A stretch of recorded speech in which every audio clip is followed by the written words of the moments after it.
So, hey everyone, I think this is streaming now. I'm probably not going to answer many questions on here, but this is just a topic that I figured out or thought I would cover based on some of the questions in the last live stream. So I'm probably just going to ramble on for a few minutes, but I would like to cover the topic of why is it so hard to learn to sing, especially if you're mostly trying to self-teach. And this question or this topic was inspired by a few questions that were asked in the last live stream I did on the YouTube Beautiful Day. By the way, if you're having issues with that, I'm sorry. YouTube screwed up some of my settings where when I streamed, everything was synced up correctly, and then apparently afterwards it got everything out of sync. I don't know why. I'm sorry. If you just listen, everything is still there, but the audio is not syncing up with the video at the moment until I find a way to fix it without having to re-upload it again. But that said, so yeah, back to this topic of why is it so hard to learn to sing? I would liken people's voices very much to a jigsaw puzzle, a very, very big jigsaw puzzle, like one of those ones that have like 5,000 pieces. And I have a little bit of an image here that I want to show you just to bring this into your awareness more clearly. So hopefully this screen capture works correctly, and I think it is. This is a video that Rick Sorensen uploaded to YouTube, but I want you to see something. So let's see, we have his puzzle. This is a 5,000 piece puzzle that he has here. And you see how he started to put together the outline now where my mouse is going. And also, you have a few random pieces here in the beginning.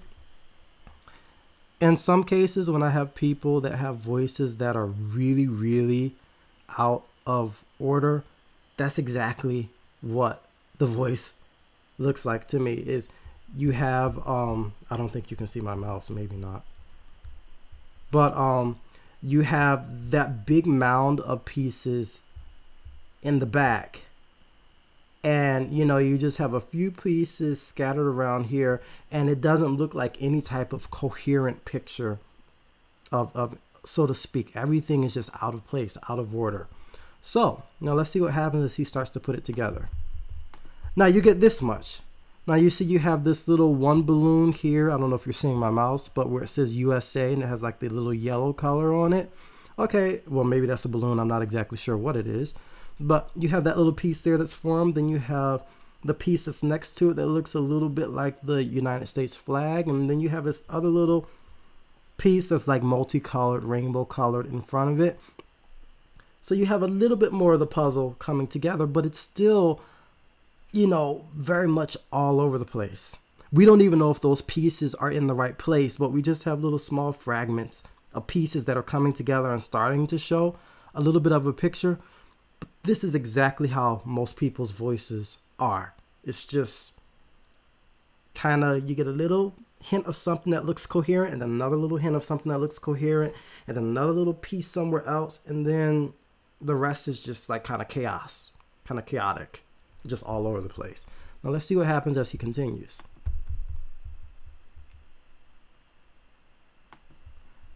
Now you're starting to get a little bit more of the picture coming together here by the bottom part of the screen. But around the outer edges, you're starting to see something that looks like it could be maybe either water or clouds in the sky. I'm not exactly sure which it is, but it's starting to come together a little bit more. Now watch what happens here. Those three little balloon looking things, what happened? Now they're back towards the other side of the table. So it means that they were misplaced originally. So you did have a piece individually that was kind of together, but in the terms of the big picture overall, it was misplaced. That's not where it belonged. It actually belonged somewhere else. So look what happens as he continues to put this together.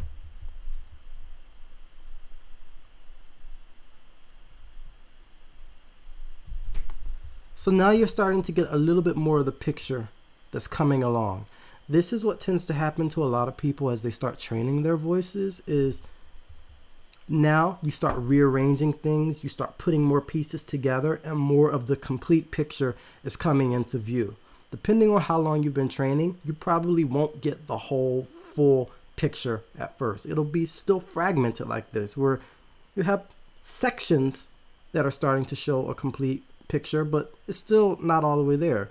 Now keep looking. It's getting more coming together now.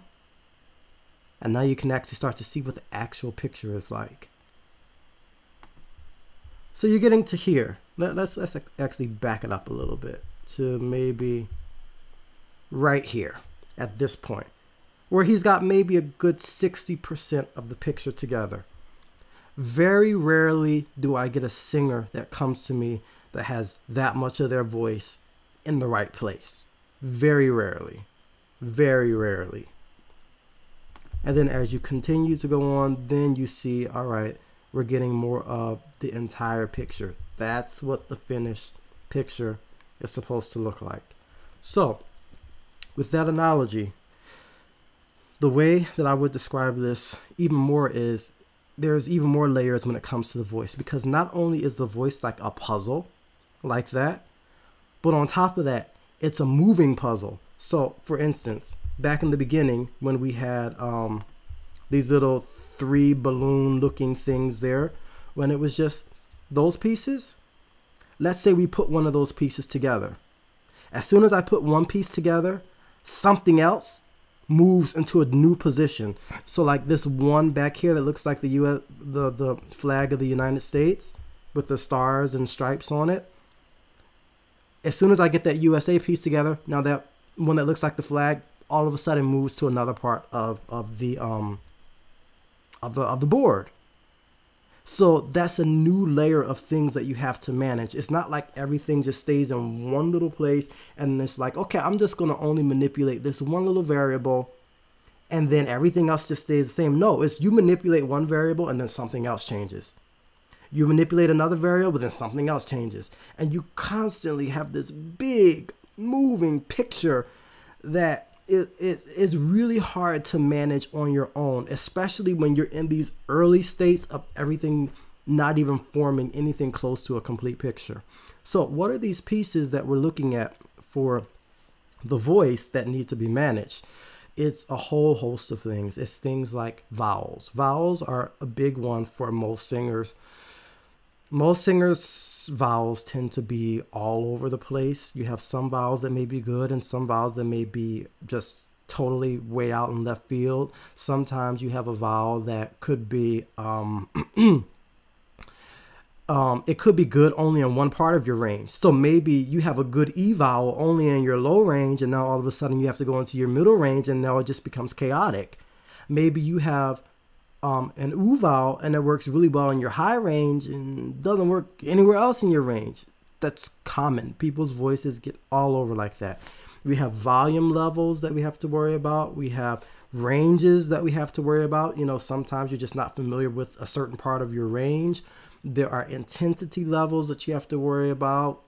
What else? Sometimes your jaw is not moving or behaving correctly as it should. Sometimes you have breathing habits that are not as they should be. Then there's also your own personal perception of sound. And I find that most singers that come to me have a very, very distorted sense of what their voice should actually sound like or how it should behave. Emphasizing that sound like part. Especially for singers, if you've been listening to contemporary singers of the past, let's say 20 years or so, you have an even more distorted sense of what you think your voice is supposed to sound like or behave like, because they are giving you a distorted version of how the voice behaves.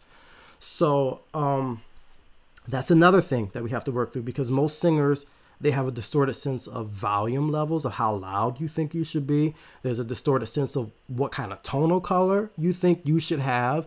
There's just so many distortions that we have to work through. And this is what I work through with people when I'm working one-on-one, is saying, okay, did you hear that sound that you just made?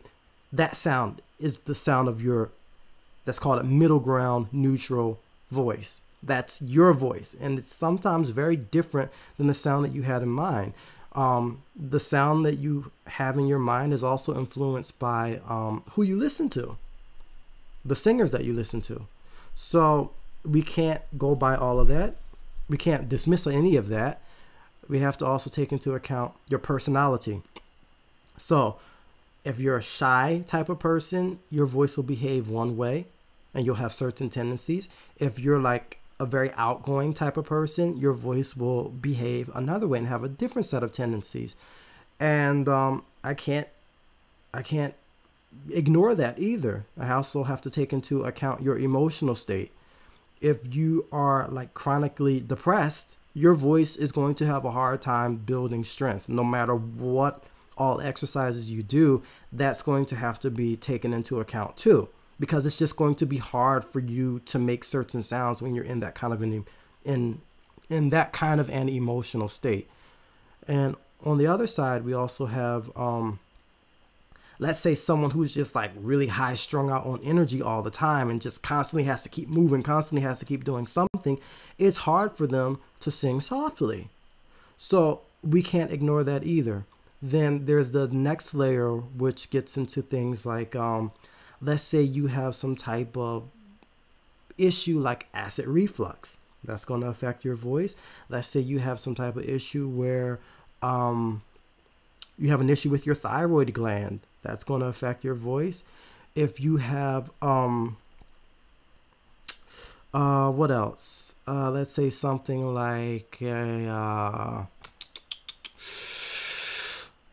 what's another common issue that people have?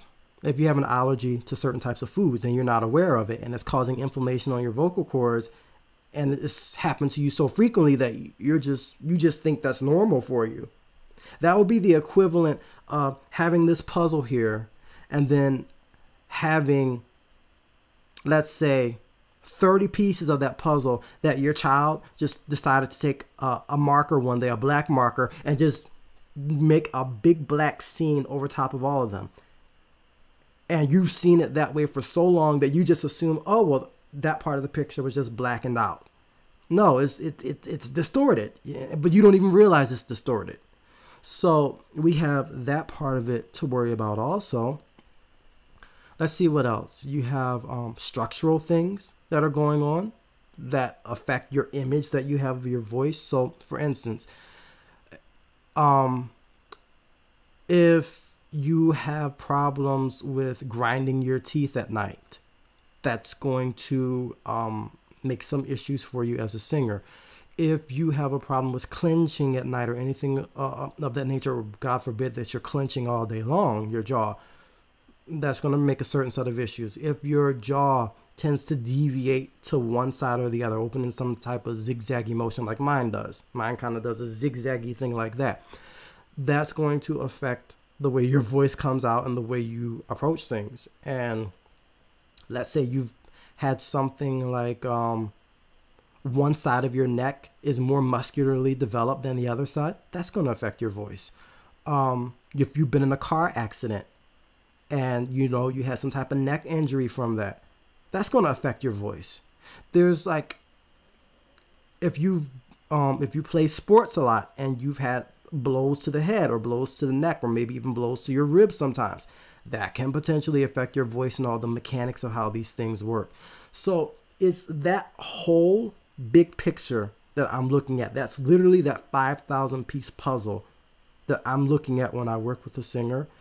And I'm going, okay, what is this piece and this other piece over here and this piece over here? And how do all of those pieces fit together? And how is one piece affecting another? And when I move this one piece here, what's going to happen to this other piece over here? And I'm keeping all of that in mind. So when I'm working with a singer, I may only bring up 3 or 4 things to your attention. But in all reality, I'm managing like 20 or 30 things that I'm hearing going on in your voice simultaneously that I'm taking into account.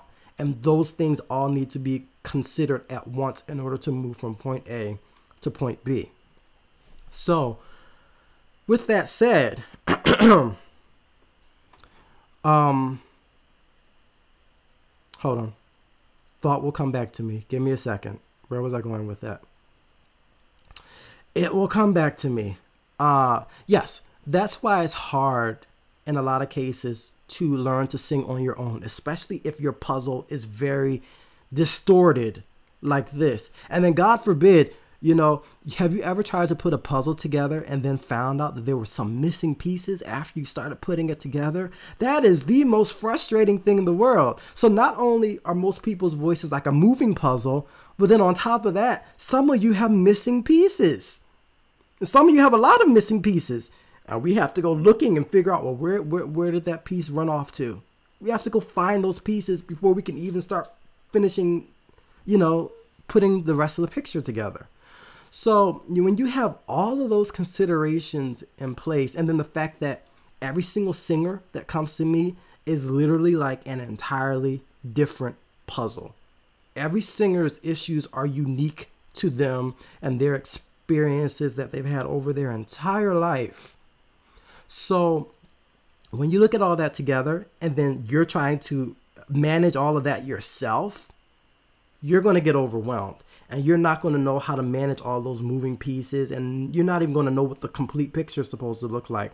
For instance, just as a base thing, if you can't go like that in your middle or low range and do that clearly and not have it sound like or not have it sound like or any of those things like that's part of what the actual picture is supposed to look like. And if you can't do that, that means that you've got a puzzle that's not put together correctly. And it needs some rearranging and some tweaking and tuning. So a lot of times I get people asking me, well, can you just give me an exercise, that will fix my problem? And I say, considering how many things I hear going on in your voice simultaneously, there is no one exercise that I can give you that will fix everything. What's going to happen is, more than likely, I give you one exercise and that's going to cause something else to move. But I can't predict what that next thing that's going to move is, which is why you need one-on-one sessions. So if you're working with me in real time, then I can hear, wait a minute, I just told you to go, to make this kind of a nay, nay, nay sound. But now this other thing just moved, and now that's making you go, nay, nay, nay, nay. And I'm like, okay. And then I would make an immediate change to that. But if I just have a video online and you're working with it on your own, I can't predict what's going to happen. So if you don't have too many distortions with your voice, one second. If you don't have too many distortions in your voice and it's just a few pieces that are just out of place, then the exercises online, can often help you move from one point to the next without too much struggle. It's just a matter of, that was just kind of in the wrong place. Let's just move that over here and then that's done. But most singers that I come across are not like that at all. Not in the least, especially most of the people that tend to find me online. So those are just some thoughts that I had on this and why you want to take things slowly. Like, I will give you another analogy. Look at this room here. That's what some people's voices are like when they first come to me. It's literally like that. You can't even see the floor. Like, there is no organization at all in that room. So you want to know, well, what's the 1, 2, 3 ABC kind of process that I will go through to get from point A to point B? And I ask you this question: what's the process for getting that room organized? When you have that much chaos in place, there is no 1, 2, 3. It's, you just jump in and start somewhere. You start somewhere. Maybe you start with the clutter that's closest to you. Maybe you decide you want to go to the corner of the room back there where that lamp is and start clearing things out over there. But either way, you start somewhere, and as you start moving things around, it's going to look more cluttered for a while. It's not going to sound, your voice will not sound exactly the way you want it to when your whole picture is very cluttered. It may even sound worse at first. It can feel better before it sounds better. And that's something that's very important to keep in mind. If you're chasing a sound from the get-go, then more than likely you're not going to find what you're looking for. You have to go for what feels the correct or what makes the correct function first. So number one, it should feel okay in your throat. And then number two, it should give you the ideal function that we're looking for. So for instance, if you can't do an ah loudly up through your middle range, that's indicating improper function. If you can't do the same thing with an a vowel and actually have it sound like a, so like a instead of a, if you sound like that second one, then you've got an improper function. Yes, it's loud, but it's the wrong kind of loud. The sound is in the wrong place. It's making a different function of the voice, and that needs to be addressed. So yeah, let me get that chaotic looking room off of my screen, because just seeing that is bothering me. I'm gonna do this, so I'm gonna make me big again. All right, cool. So yeah, give me 1 second. Let me see if there were any questions that popped in, because oh, I did have some. Okay, let's see. The Wadner says, yes, I am having a good day. Thank you. Oh, you're welcome. I haven't practiced my Russian, so I'm not going to attempt to pronounce your name, but I think it would be like Yevgeny, something like that. I don't know. Oh, hey, Jafar. Haven't seen you in a while. Okay, the NG sound. Once again, with that kind of a sound, there's lots of different ways that you can do it, and that's not a sound that I tend to use a lot, just simply because unless I'm working with you one-on-one, I don't know if you're doing it right.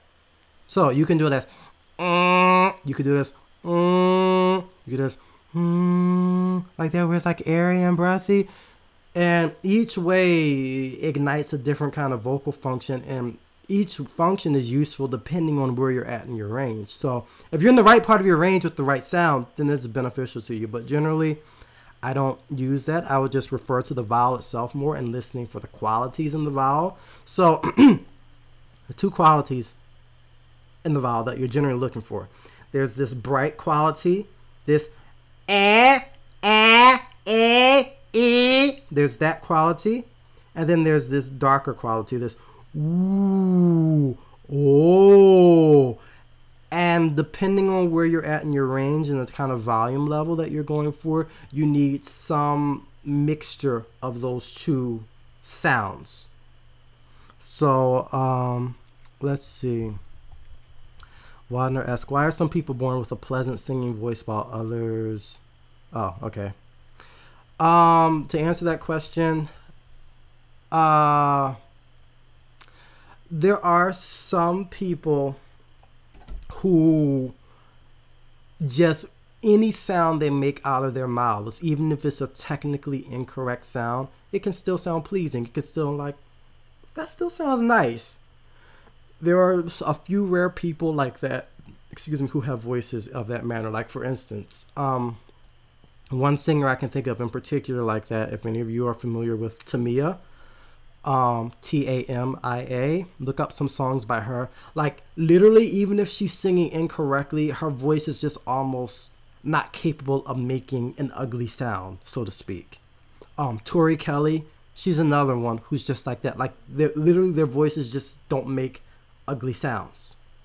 So they can get away with doing a lot incorrectly in the sense that it sounds nice to you as a listener, but in terms of the function of their voices, it can still be very off and cause them a lot of problems. Hey Jay, nice to have you here. Okay, and King, you say you can sing with a heavier tone now. Okay, that's good. Singing is a sin in your religion? I've never heard of that before. What is your religion?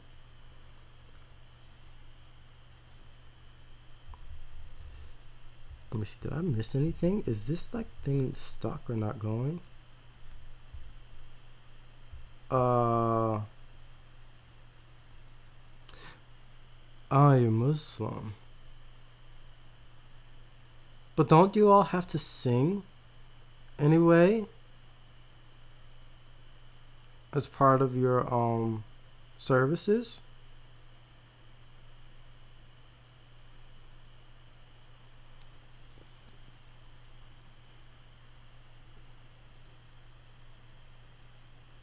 But yeah, so this is basically the reason why I don't really, I know a lot of people have been asking me, can you please make a video on this, please make a video on that topic, but that's the reason why I really hesitate to put videos online, because there's just so many moving parts that most people just can't even be aware of on their own. Like, you don't even know that these things exist, and even if you did know that they existed, it would give you such a headache because it's so many things to juggle at once. So I will just tell you these basics about how the voice works. Ah and A up through your middle range should be your loudest vowels. The voice should be very clear, very brassy sounding, very sharp sounding, and generally speaking, it gets louder as you go higher. If you cannot do that, then there's something imbalanced about your voice. Oo and E, when you do them in your head voice, they should be very deep and hooty sounding, like a female opera singer, like going ooh, ee. Not E, not that E, that does something totally different. It needs to be ee, like that, like a very hollow hooty sound, but not breathy, but it's just a different kind of sound color. It's not it's not that. It's you should be able to take that down low into your range, like literally almost as low as you can go, and it naturally gets softer as it goes lower. When it comes back to coming back to your full voice again, your oo and o relative to your ah and a should be a little bit darker. So you have ah, a, but then you have ooh, oh. Relatively speaking, they should be a little bit darker than the ah and a. If your ooh and o sound like ooh, oh, then you're already in improper vocal function. Yes, you do hear singers doing that, and this is why I say that, you know, especially if you've been listening to a lot of contemporary singers over like the past 20 years or so, you have a distorted vocal image, because you often hear singers going like you, like stuff like that. That's a distorted, that's taking something and putting it outside of its proper place. You can oops, I think it froze. Darn you, YouTube. Okay.